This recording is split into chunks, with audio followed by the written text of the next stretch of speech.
All right, I want to do a quick video where I'm going to talk about MFTs. This is the old MFT 1080. It doesn't have the same extrusion. It is straight on the side. It doesn't have the V extrusion on the side, which the newer MFTs do.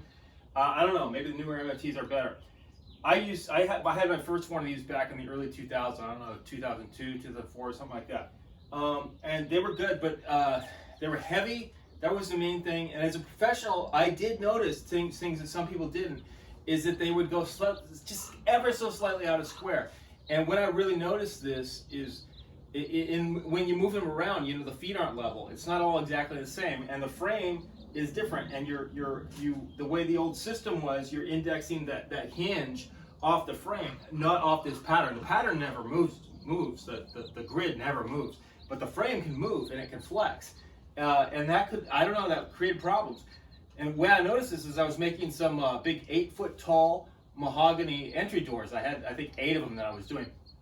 And they had these big long rails at the bottom that were about 13 or 14 inches long, right? So I set up my MFT to cross cut those. I cut the ends off, and that was fine because it didn't really matter that much that they were perfectly square, which they were square enough for the ends, I think. But what I also tried to do is I also tried to cut the shoulders on them, those long shoulders. And then, you know, it was set up square. It was dead square in terms of making panels, and that was fine. It seemed to be dead square. I mean, it's very accurate for that. But in terms of cutting those shoulders, it was just off by just a tiny little bit. Whereas I could have gotten it easier by just running it against a table saw fence. So all those shoulders would have been totally parallel with the end of the board. So that was a problem with the old ones. And I bet the new ones have that same exact problem. And a lot of people never notice it because they never do stuff like that, like making shoulder cuts in these wide tenons. But I did. I tried it out. I figured it out. It was a problem. So eventually, I stopped bothering using that for cross cutting because I just didn't find it reliable. I'd use it when I was doing installs and stuff I really needed. And the other thing about it is it's heavy. These things are heavy. This is like 70 pounds or something. I don't like to carry that around. You know, it's a decent work table, but it's got a lot of holes in it and stuff falls through. And this was before all the dogs came out. No, the Festool never even thought about the dogs for some reason. It just never occurred to them. Then other people came along with the dogs, but that was after I'd sold my first MFT around 2012. I hadn't really been using it that much anyway, and because I wasn't really doing woodworking at the time. And I sold it because I moved cross country. I moved from Massachusetts back to California. I didn't want to take all this stuff with me. It wasn't feasible. So then I got this MFT, which looks like hell on the other side because the guy used it for painting and cross-cutting, all kinds of stuff. It had saw marks all over it and spray paint all over it. And the frame still looks kind of crappy too, but especially the other side was. So I flipped it over, it never been used. So I have never used this MFT for anything other than clamping stuff for sanding in the whole time I've owned it, which is several years. Which isn't saying much because I really haven't been doing that much woodwork for the last several years. All right, so I'm going to talk about cheap MFT accessories and ways you can put this together. I know everybody's trying to sell you these fancy MFT setups that cost, you know, Bench Dogs and whatever, TSO and all these guys. They're selling these fancy setups for an MFT setup that's really good for squaring panels and stuff. It's really excellent for some sort of stuff if you don't have space for you know, a good sized table saw or whatever. But they're really limited in that they can't do a lot of the things a table saw can do, like sawing a board on edge, like cutting tenons on edge, you know, all this stuff that a table saw can do no problem. These MFT setups can't do. So I'm just saying, maybe you don't want to get so invested in a sort of MFT setup that's really not good for all that great for furniture making. It's fine for cabinetry if that's all you want to do. But if you want to expand into other kinds of woodworking, casework and stuff, it you know, it starts to become a thing that, oh, that's not as useful as I thought it would be. So I don't know, if you want to spend $2,000 or more on one of these ultimate MFT setups and, you know, invest all this energy, that's fine with me if you want to do that, but understand what you're getting into. You know, whereas you could just, you know, if you have the space, you could get a decent table saw and, you know, you do a lot of that stuff. So here's the first thing I want to show you. This is something I figured out recently. These dogs are super cheap. I got mine for like $7.50 a piece from Amazon when the seller put them on sale because I've been watching them for a while and wondering about these things. These are sold as, see these things? They come in black and red, and they are piston fit. They are almost exactly 20 millimeters. And they've got this nice brass screw in them, right? And you can clamp anything with that. They're really sold as carpenters, or for carpenters squares for, I don't know, whatever. It's stuff I don't do. But they also have this, they have a flat face there that you can use them for that. And they have it's also tapped for this metric screw. And the brass screw is actually fairly nice. But that metric screw, you can put a clamping knob in the bottom if you wanted to or something. But as it is when it's clamped down, with something like this, it's exactly the same thickness as an MFT. So whoever designed this actually thought about MFT usage, even if they haven't really been marketing it for that. And if you want a cheap fence, all you take is any like aluminum extrusion. This is a super lame one, but it's just what I had around, what I could grab. I thought I had a nice thicker one around, but I couldn't find it. So I have this, and that's all you need is a fence. It doesn't. If you want to put markings on this fence, you can, and just leave it set up, you know. You put, fill one dog in and move the other one. It doesn't matter which hole it goes in. It's just gotta line up, you know. And then you got a perfectly square fence, except I have it backwards. Now I flip these around, right?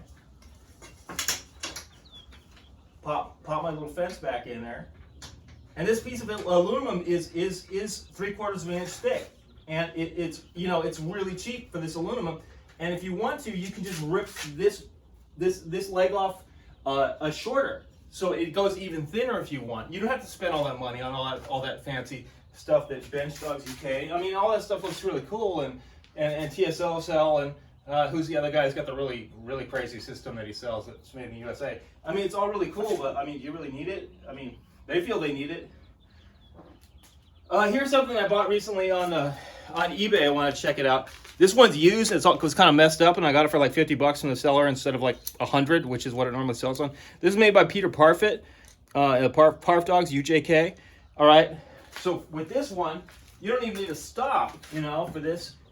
And he's got a different kind of philosophy than you might have thought about. You're like, oh well, the arm's short. It's too short to use as a stop. But it's a relative stop. That's the thing, is you just move it to the set of holes that you want to index from. And the same reason with an MFT why maybe you don't even really want a scale on your MFT. And here's another thing I got recently. Not really to use as a fence on the MFT, because I can figure that out in other ways, but because it's got these are on perfect 32 millimeter centers. This is made by UJK Parf 2, and this could do angles and shit on the MFT, like 45-degree angles. But I don't care about that. I mean, in cabinet making, almost all you do is 90-degree cuts. That's almost all of it with panels. All right. If you have to do other angles in 90 degrees when you're making cabinet work and case work and stuff like that, you figure that out. But most of the time, you're not going to be doing it. So all this stuff, like why you need the protractor on your MFT and stuff like that, oh man, you don't really. Come on. I mean, if it's the only tool you have, yeah, I mean, you have to make do with what you have. But the reason I want to do this is because of 32 millimeter squaring, and I want to see if I can apply it to working with the Mafal DD40, which I have. I have an older version of that, which I can use to space that and make use the MFT to make perfect grids of 32 millimeter system holes.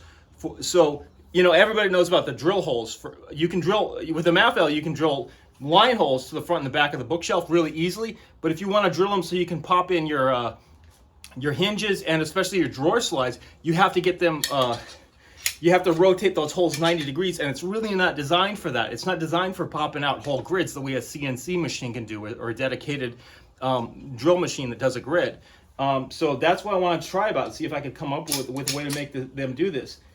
And the other thing about this is, because of this, I can make a bushing, right? I'm going to 3D print one pretty soon. I found one online. 3D print a bushing that I can pop in there, and it's in the center. It's got a little hole in the center. I can pop in a hole right adjacent to my MFT hole that is 32 millimeters offset, right? And I can enlarge that to a full 20 millimeter hole if I want, or I can make it 5 millimeters and pop a cabinet locating pin in, which I can use with something like, I've had one of these for years and not really used it. But I got this for the 32 millimeter cabinet making. This is one of these expensive. You don't need to buy these anymore since you can get something else. This is one of these woodpeckers things, and this is a 5 millimeter cabinet hinge, cabinet shelf pin, and this is a really snug fit. And you can use these to locate holes right along that. Unfortunately, they didn't have the foresight. These are not 32 millimeters apart. The boneheads didn't really think it through, and neither did the people who designed the Maffel. They weren't thinking of all the creative uses people might want to do it. If they just built it in 32 millimeters every which way, it makes sense, but they didn't think that way. Maybe they had their reasons, but I think they just didn't think about more creative uses for the damn tool. All right. I want to put these away. Sorry for the interruption. I got to get these out of my way. I don't want them getting damaged. So I'm going to put that away because that's the only thing I mentioned about that.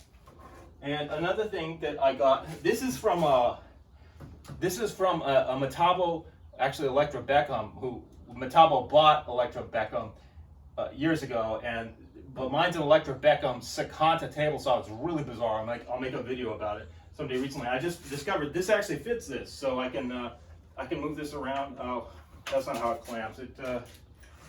I can kind of, oh, this is the clamp, like that. It's not designed for this at all, but it happens to fit this older MFT extrusion. It wouldn't fit the newer ones. But, if I wanted to, I could use this, which has a positive stop at 90 and looks like some other positive stops on it too. It's a pretty cool thing, but, it just has limited applications. I've never really used it that much. So I'll take this out. And here's another thing I got recently. These are the Hongdui hooked on wood. These are the only ones I bought from Hooked on Wood. These are the things with the rubber things that expand in the MFT holes so they fit perfectly. So you don't need that piston fit that I have with the other ones if your seasons aren't right, or if your MFT holes are just a little bit too small or whatever. This can compensate for that. All right. Now, you could use this with just about anything that it'll reach up high enough for. So this is a piece of, I don't know, 2020 or something. And this would fit, the nut would fit, only this screw isn't quite long enough. That's the problem with this. You need to get a slightly longer one, and then you could use it with something like this, which is pretty common, and I happen to have that around. And those come real straight. Those come real straight from the manufacturer, I don't know how they make them, but they're pretty precise. You know about these, right? I've had one of these sitting around for a while. These are the chamfer dog holes. It probably doesn't matter which brand you buy. It's all going to work. Spend, I don't know, 10, 20 bucks on one versus a brand name. And, all right, so this is an old GSM fence that I've had that was from the old sliding table.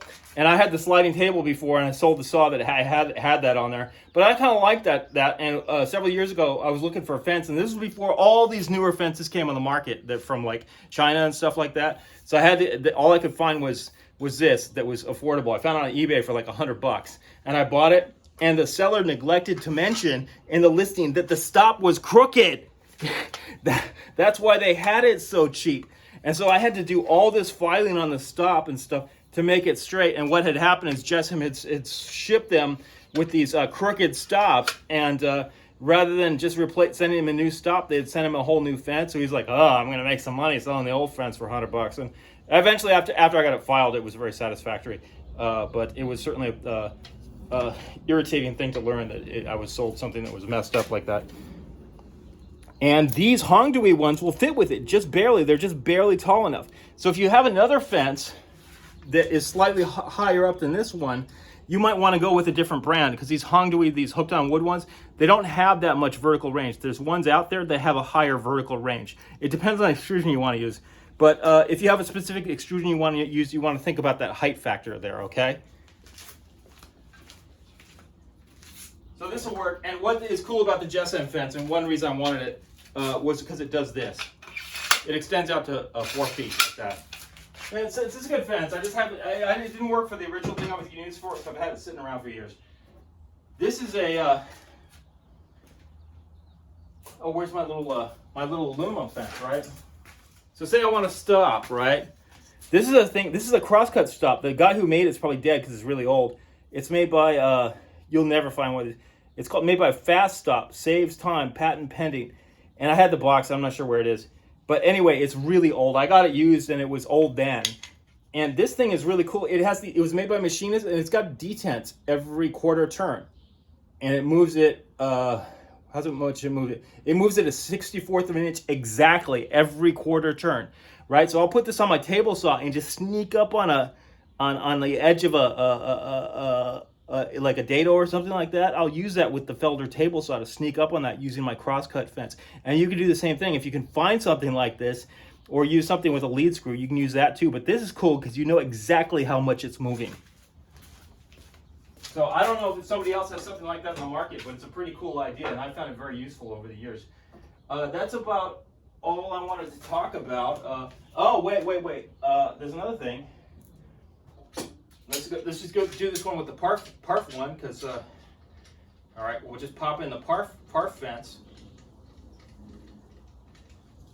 And I'll show you another thing about why you probably don't need rail dogs and stuff. I'm not sure about this whole rail dog thing, because I'm getting into the Bosch Malfel type track, right? Instead of the Festool, because I've been there and done that with the Festool, and it has some things about it that I'm not that crazy about. But everybody has Festool, and then, you know, Festool's cool. It works good. But I want to try the Bosch system. I'm getting into that. So now I'm wondering if the Bosch can be used with the MFT. So all you can do, I can take this one off. This one costs like $30, right, or $25 or something, and it's dead square. It's cheap. It feels cheap, and it's smaller. You know, it's chintzy compared to this expensive TSO one, right? But it's square. It's square. It'll work fine. Or if you want a second one or something like that, or if you want one to modify and make your own parallel guides for, anything like that, you can buy these cheap ones. And if maybe you don't want to import them from another country, because if they're out of square, then if they're out of square and you order them from within your country, you can just send them back. Say, oh, this one sucks. I don't want to send it back. Get your money back, right? But if you import one from China or whatever, then I mean, what are you going to do? Send it back to China? I don't know. I don't know how you're going to do that. So rather than having a fence dog set up, if you got a low fence like this, or like the extrusion thing I told you about, you just put your board like that, put your square like that. You probably know this already, right? And cut it where you want to cut. You don't need all those fancy fence dogs and all that kind of stuff. Maybe that's good for repetitive cutting, but for just quick cuts, the kind of cuts that I would mostly make it on MFT, maybe you really don't. So you could probably get by with a pretty minimal setup until you figured out exactly what you want to do. So that's, if you want to save some money, if you don't want to get over invested. I mean, some of this stuff is going to have pretty good resale values, because guys always want to try out this kind of prestige tooling type of stuff. You know, the fancier, the better looking it is. They'll want to collect it and try it out and see how cool it is and so on. And then they find themselves not really using it, and they wind up getting rid of it when they need some money or whatever. So I buy a lot of this stuff secondhand on the market, honestly, from guys like that who, you know, are Festool or whatever, because they buy the tools, they do a little woodworking, and then they decide it's not for them or whatever. They never get all that into it and use the potential of the tools. They just like the nice tools, and then they're on to their next thing, playing with computers or whatever. So these are some things that you could think about if you want to mess around with MFTs. You can make your own MFT tops, you can make your own templates, all this kind of stuff. You know, you don't have to get over invest in all this MFT stuff right off the bat. And I really didn't like the Festool hinge system when I had it, and I would not buy it again. Totally not buy it again.